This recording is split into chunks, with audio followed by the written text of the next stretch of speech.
खास पेशकश सियासी रंग में हमारा फोकस होता है उन खबरों पर जो दिन भर की सुर्खियां होती हैं। ऐसी ही कुछ खबरों का पिटारा लेकर हम आए हैं सियासी रंग में।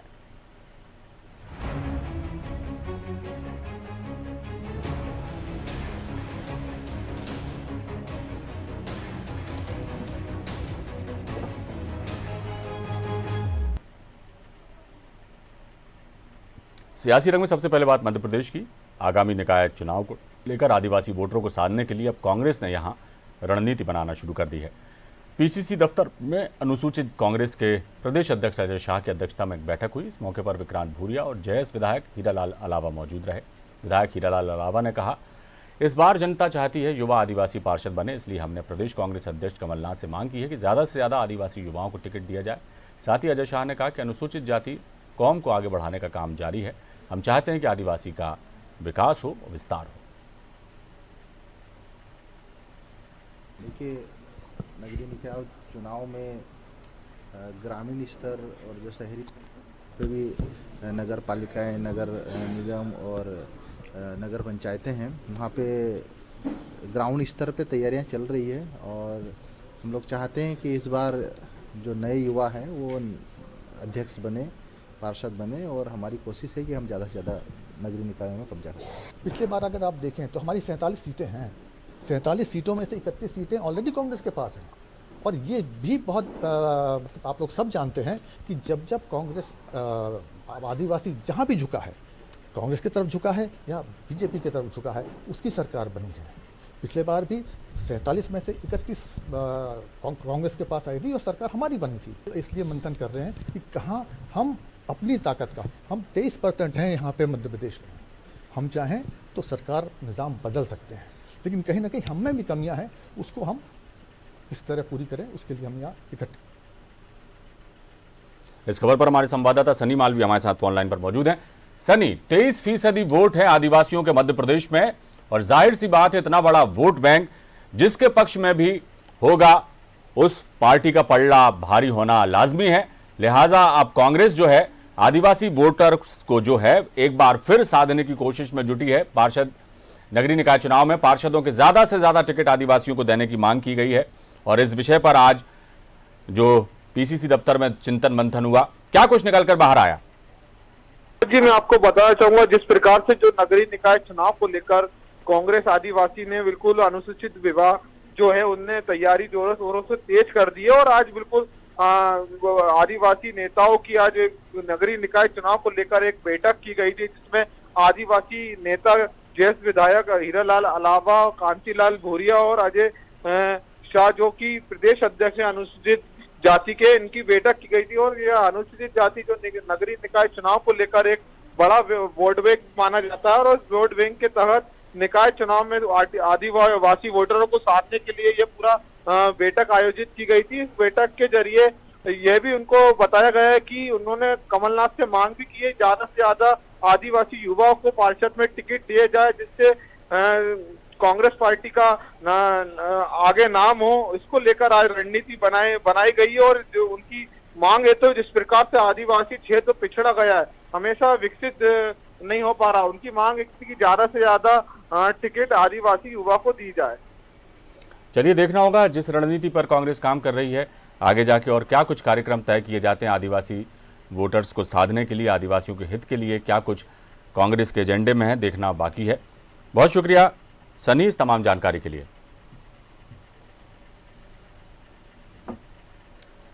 खबर छत्तीसगढ़ से, जहां बीजेपी की प्रदेश प्रभारी डी पुरंदेश्वरी और सह प्रभारी नितिन नवीन रायपुर के 2 दिवसीय दौरे पर हैं। दोनों नेता यहां पार्टी के वरिष्ठ नेताओं के साथ बैठक करेंगे। इसके अलावा महामंत्रियों, प्रभारियों और कोर ग्रुप की बैठक भी होगी।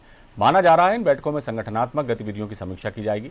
प्रदेश प्रभारी डी पुरंदेश्वरी ने कहा कि पार्टी में जो भी विवाद हैं उस पर चर्चा होगी। नहीं, संगठनात्मक दृष्टि से हमें पार्टी के काम पे आए हैं, तो संगठनात्मक रचना कैसी है,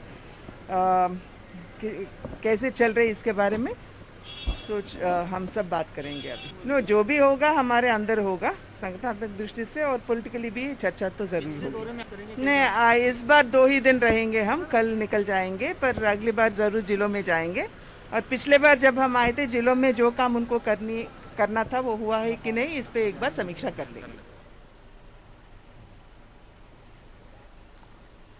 इस खबर पर हम सीधे चलते हैं, हमारे छत्तीसगढ़ के स्टेट हेड नितिन चौबे हमारे साथ जुड़े हुए हैं। नितिन जी, जिस तरह से दौर दौरा चल रहा है छत्तीसगढ़ में सियासत में, बीजेपी भी जो है चिंतन मंथन में लगी है कि आखिर क्या वजह है कि 15 साल सत्ता में रहने के बाद एकदम से जो है कांग्रेस की आंधी में उनकी सरकार गिर गई। अब तमाम जो हैं नेता वो चिंतन मंथन कर रहे हैं और डी पुरंदेश्वरी जो आई हैं उनका भी कहना था कि बैठकें करेंगे। 2 दिवसीय प्रवास है, हालांकि उनका छत्तीसगढ़ में ज़्यादा दिन वो रुकेंगी नहीं, लेकिन क्या कुछ निकल कर आ रहा है छत्तीसगढ़ में बीजेपी के संगठनात्मक रूप से उसे मजबूती देने के लिए क्या कुछ प्रयास किए जाते नजर आ रहे हैं?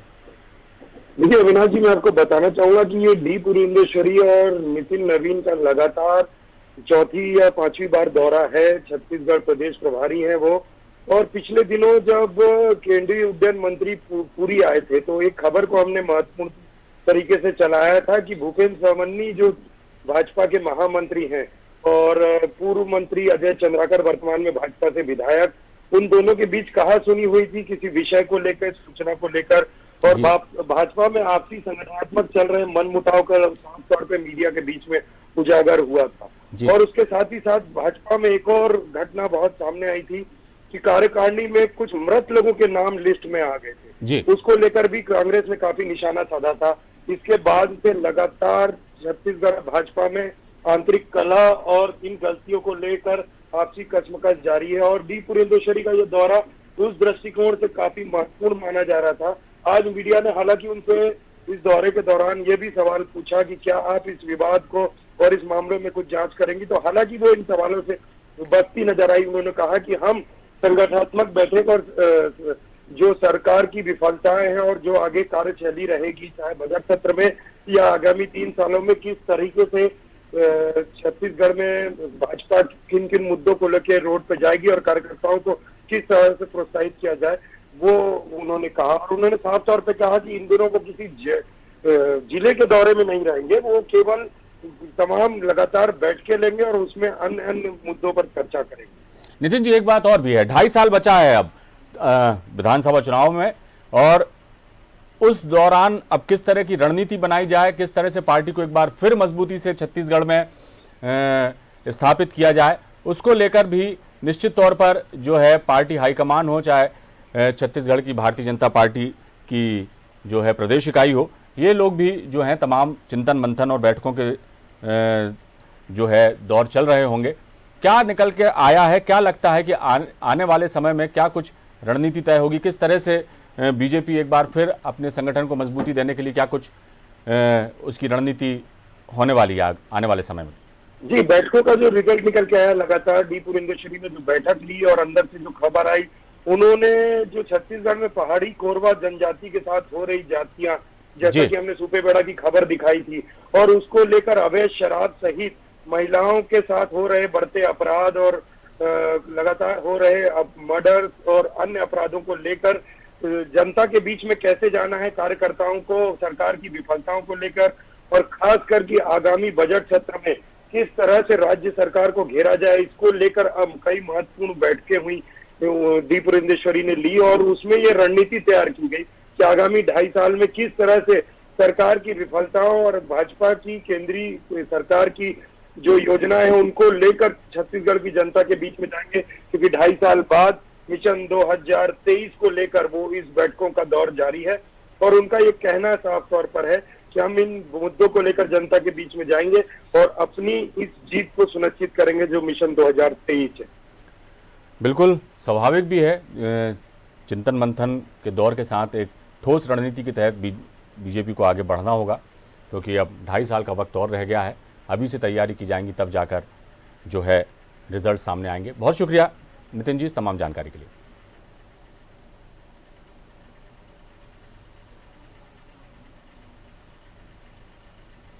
उत्तर प्रदेश में कांग्रेस मुख्यालय में मैनिफेस्टो कमेटी की बैठक आयोजित की गई। बैठक में कांग्रेस के वरिष्ठ नेता सलमान खुर्शीद और प्रदेश भर से आए अधिवक्ता शामिल हुए। इस दौरान अधिवक्ताओं के हित को लेकर भी चर्चा हुई।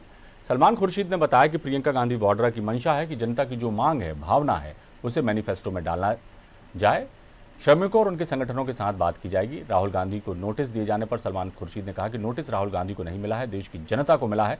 राहुल गांधी ने कहा था, ये बात हम देश की जनता की तरफ से रख रहे हैं, जनता के लिए इसका सामना राहुल गांधी दिलेरी से करेंगे।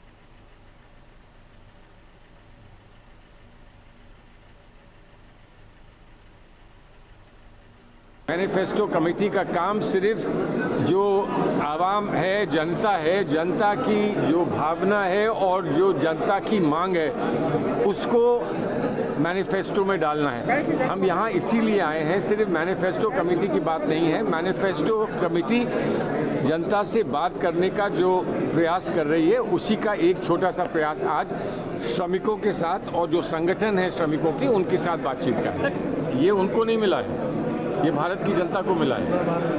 उन्होंने बड़ा स्पष्ट कहा था कि मैं भारत की जनता की ओर से ये बात रख रहा हूं।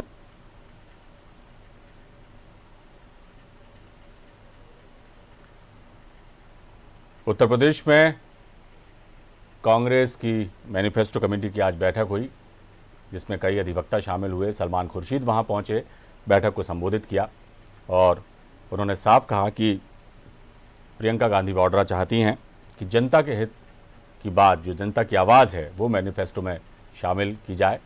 एक तरह से घोषणा पत्र जो कांग्रेस का आगामी होगा उसमें जनहित के मुद्दे, जनता की समस्याएं, जनता के सुझाव वो शामिल किए जाएंगे। अभी से ही कांग्रेस उत्तर प्रदेश में एक बार फिर अपनी सक्रियता बढ़ा रही है और जिस तरह से उसका खोया हुआ वजूद है उत्तर प्रदेश में, उसे वापस लाने के लिए भरसक प्रयास शुरू कर दिए गए हैं। मैनपुरी पहुंचे डिप्टी सीएम और प्रभारी मंत्री केशव प्रसाद मौर्य ने जनपद के अधिकारियों के साथ बैठक कर योजनाओं को परखा। उन्होंने कहा, सभी योजनाओं का लाभ जनता तक पहुंचे, यही सरकार की मंशा है। साथ ही कहा कि इस प्रकार जगह जगह अधिकारियों, कर्मचारियों और पार्टी के कार्यकर्ताओं के साथ समीक्षा की जा रही है ताकि सरकार की योजनाओं का लाभ पात्र लोगों को मिल सके। उन्होंने कहा, यह भी कहीं कहीं देखा गया है कि कर्मचारियों की गलती की वजह से पात्र लोग सरकार की योजनाओं से वंचित रह जाते हैं। जब वो ऊपर अधिकारियों से गुहार लगाते हैं तो कर्मचारियों द्वारा ग्रामीणों को धमकियां भी दी जाती हैं। जिले के अधिकारियों को अपने कार्यों का सही से निर्वहन करने के निर्देश उन्होंने दिए।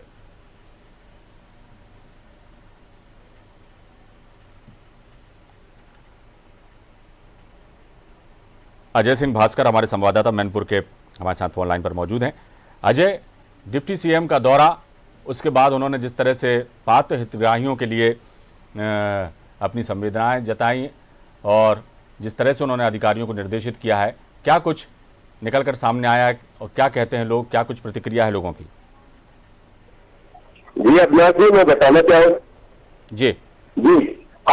बताना चाहूँगा कि आज मैनपुरी का दौरा था डिप्टी सीएम, जो कि उन्होंने सबसे पहले मैनपुरी की पुलिस लाइन पे उतरकर एक कॉन्फ्रेंस की और कॉन्फ्रेंस में उन्होंने सबसे पहले तो तीखे व्यंग कसे समाजवादी पार्टी पर।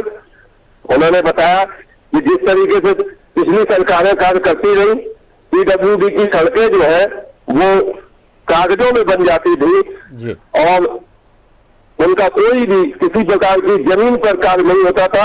इस बार ऐसा नहीं होगा।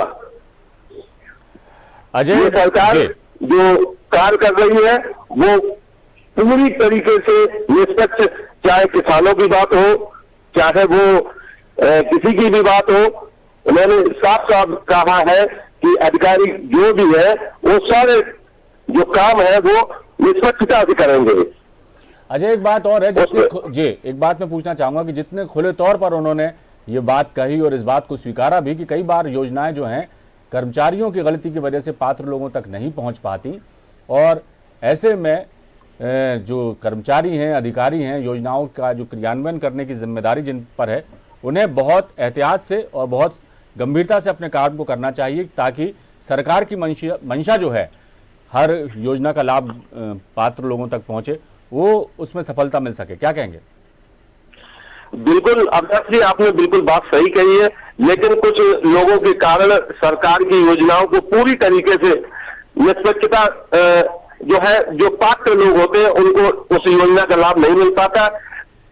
आज पूरी डिप्टी सीएम ने, जो कि केशव प्रसाद मौर्य जी आए थे, उन्होंने ये साफ साफ कहा है कि हमारी सरकार में किसी भी प्रकार की भ्रष्टाचारी नहीं होगी, गुंडागर्दी नहीं होगी, दलाली नहीं होगी। उन्होंने कहा है भूमाफिया आज उत्तर प्रदेश से बाहर भाग गए हैं, जो गुंडे बदमाश थे। उन्होंने ये भी कहा कि करीबन 10,000 माफिया जो है, गुंडा है, बदमाश है, 10,000 उन्होंने जो है गुंडों ने मतलब जमानत रद्द करा के जेल में पहुंच गए हैं। इतना खौफ है इस सरकार का।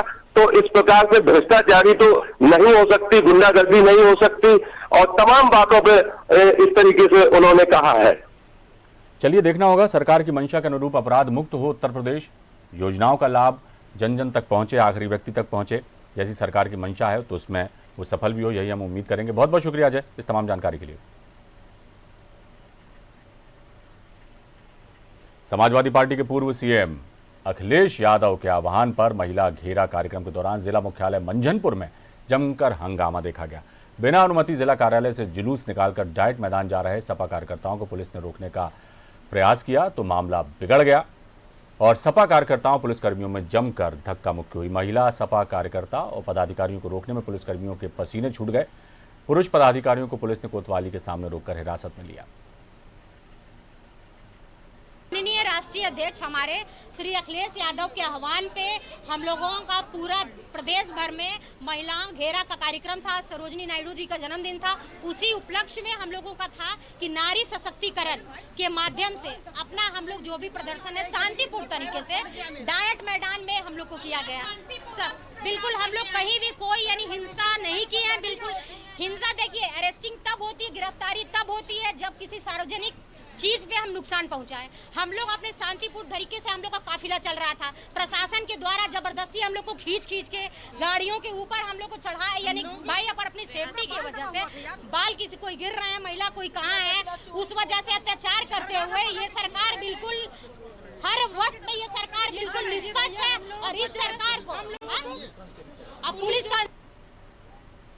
राहुल भट्ट हमारे संवाददाता हमारे साथ फोन लाइन पर जुड़े हुए हैं। राहुल, मंझनपुर में जो हंगामा हुआ तस्वीरें में साफ दिखाई दे रहा कि किस तरह से प्रदर्शनकारी बिना अनुमति के वहां से जुलूस की शक्ल में निकले और उन्हें रोकने का प्रयास किया गया और आरोप सरकार पर जाहिर तौर पर मढ़े गए कि सरकार ने जो है उन्हें रोका, पुलिस प्रशासन ने उनके साथ झूमा झटकी करी, कई तरह की बातें की गई हैं। सपा जो है एक बार फिर उत्तर प्रदेश में मुखरता से अपने जो है रणनीति के तहत काम कर रही है और सरकार के खिलाफ जिस तरह से आवाज़ कई मुद्दों पर बुलंद की जा रही है, तो आज भी वहां नज़ारा देखा गया। क्या कुछ निकल कर आया इस पूरे ही हंगामे के बाद? जी अविनाश जी, सपा के राष्ट्रीय अध्यक्ष अखिलेश यादव जी द्वारा एक आह्वान किया गया था अपने कार्यकर्ताओं से कि पूरे प्रदेश में हर जिलेवार महिलाओं को आगे करके महिला सशक्तिकरण के तहत जो है महिला घेरा का कार्यक्रम करना था। यहाँ कौशाम्बी में भी यही होना था, लेकिन कौशाम्बी जिला प्रशासन ने महिला घेरा प्रोग्राम के लिए किसी भी प्रकार की परमिशन नहीं दी। तो महिलाओं ने शांतिपूर्वक जो अपना घेरा प्रोग्राम शुरू करने का प्रयास किए तो जिला प्रशासन और पुलिस ने उन्हें रोका, उनके साथ धक्का मुक्की की, अभद्रता की और काफी एक आध महिलाएं चोटिल भी हो गई हैं। जी बहुत शुक्रिया राहुल इस तमाम जानकारी के लिए।